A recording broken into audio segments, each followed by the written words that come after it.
Assalamualaikum warahmatullahi wabarakatuh. Perkenalkan saya Fatimah Nusyaibah dengan NIM 2211305012, Prodi Pendidikan Islam Anak Usia Dini, Universitas Islam Negeri Sultan Haji Muhammad Idris Samarinda. Membahas tentang hasil observasi saya yang berjudul konsep diri yang terdapat fisik, karakteristik, motivasi individual, dan keunikan anak. Dan terdapat juga efikasi diri, yaitu menumbuhkan kepercayaan diri. Terkait dengan hasil judul observasi saya kemarin, ada satu masalah yang timbul terhadap satu anak, yaitu tentang gangguan perkembangan dalam berbicara atau yang disebut dengan speech delay. Sebelum masuk ke dalam pembahasan, saya ingin menjelaskan sedikit pengertian tentang speech delay.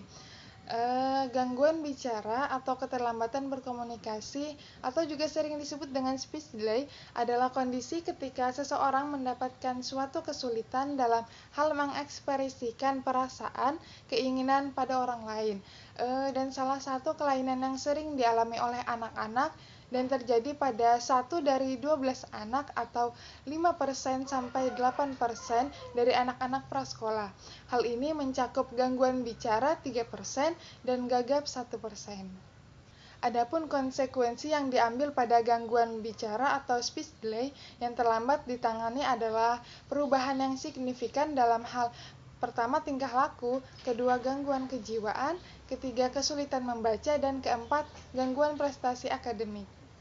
Oke, saya di sini ingin menjelaskan tentang faktor-faktor penyebab terjadinya gangguan keterlambatan berbicara atau speech delay. Faktor yang menyebabkan anak ini ialah yang pertama yaitu gangguan pada otot bicara, kedua keterbatasan kemampuan kognitif, dan yang ketiga mengalami gangguan pervasif. Yang pertama ini ialah gangguan pada otot bicara, yaitu kesulitan dalam mengontrol otot-otot penting untuk bicara. Oke, yang kedua itu adalah keterbatasan kemampuan kognitif, yaitu beberapa kondisi seperti gangguan perkembangan intelektual dapat juga memenuhi kemampuan berbicara pada anak. Untuk yang ketiga itu mengalami gangguan pervasif. Gangguan pervasif ini adalah merujuk pada gangguan perkembangan yang mempengaruhi berbagai aspek kehidupan seseorang anak secara menyeluruh atau meresap ke dalam banyak bidang kehidupan. Yang pertama termasuk komunikasi, yang kedua interaksi sosial, dan ketiga perilaku. Lanjut kita masuk ke strategi dalam gangguan keterlambatan berbicara atau speech delay, yaitu terdapat 7 strategi. Yang pertama terlibat secara aktif, kedua perluas kosakata, yang ketiga berikan waktu luang yang cukup, yang keempat gunakan model bahasa yang benar, yang kelima stimulasi sensorik, dan yang ketiga berikan waktu yang cukup, yang keempat gunakan model bahasa yang benar, yang kelima stimulasi sensorik, yang keenam terapi bicara, dan ketujuh batasan penggunaan layar atau gadget. Oke, saya ingin membahas sedikit tentang strategi ini, yaitu untuk yang pertama libatkan anak dalam percakapan sehari-hari, dorong mereka untuk berbicara dan memberi respon. Untuk yang kedua, bawa anak ke berbagai situasi dan perkenalkan mereka pada kata-kata baru. Bacalah buku bersama-sama untuk meningkatkan pemahaman kosakata. Untuk yang ketiga itu berbicara dengan anak.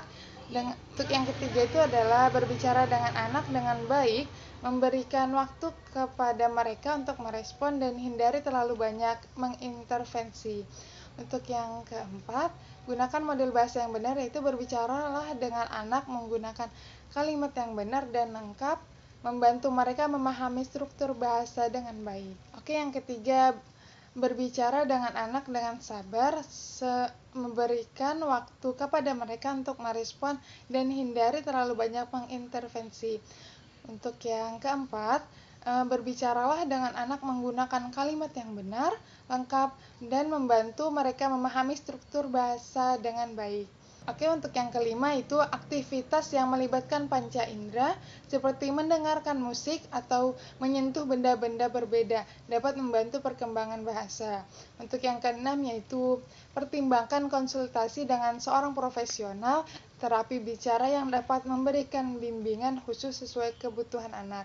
Untuk yang terakhir yaitu ketujuh, kurangi waktu anak di depan layar atau gadget dan lebih fokus pada interaksi sosial dan komunikasi secara langsung. Oke, lanjut ke pembahasan berikutnya, yaitu ada program yang bisa untuk mengatasi gangguan keterlambatan berbicara atau speech delay. Yang pertama itu tahap awal, yang kedua tahap kegiatan, yang ketiga tahap akhir. Tahap awal itu ialah analisis kebutuhan pada anak dan koordinasi dengan orang tua. Lanjut, tahap kedua atau tahap kegiatan yaitu membangun hubungan baik dengan anak yang mengalami keterlambatan bicara atau speech delay. Membangun hubungan baik dengan orang tua anak yang mengalami keterlambatan bicara dan tindakan pengentasan. Ketiga ini atau tahap terakhir yaitu evaluasi terstruktur dan tindak lanjut. Jadi di sini seperti kita membawa anak ke terapi bicara dan kita analisis kebutuhan anak kita ini apa dan koordinasikan dengan orang tua. Habis itu tahap kegiatan ini yaitu ke tahap kedua untuk orang yang profesional yaitu terapi bicara dan anak tersebut serta orang tuanya kita harus memiliki jalinan hubungan yang baik dari anaknya dan dari orang tua tersebut.